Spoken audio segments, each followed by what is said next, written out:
Sunt foarte bucuroasă că am în casă pila Scholl Velvet Smooth cu cristale de diamant.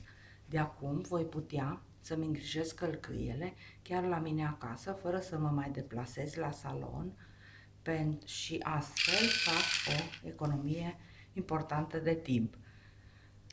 Aparatul minunat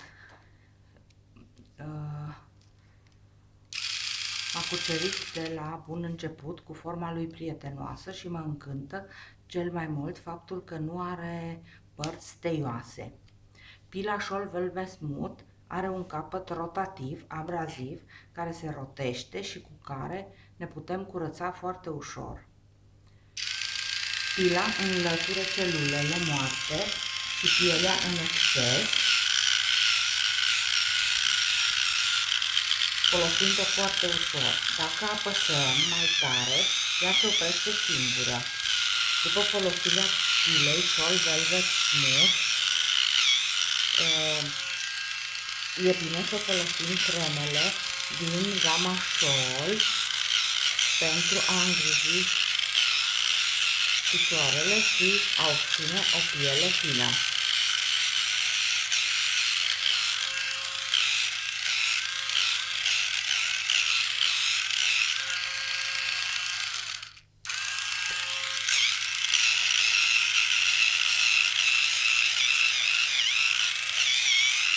Sunt foarte mulțumită de când folosesc pila, călcâiele mele sunt mult mai fine și mai catifelate.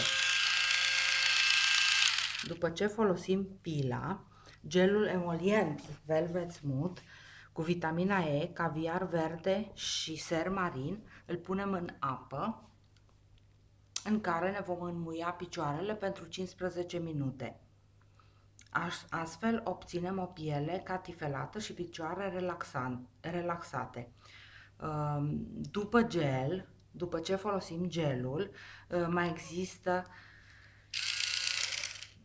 cremă hidratantă de zi, cremă hidratantă de noapte și toate aceste produse ne ajută în îngrijirea picioarelor. De acum, pila Scholl Velvet Smooth va fi aliatul meu în îngrijirea picioarelor.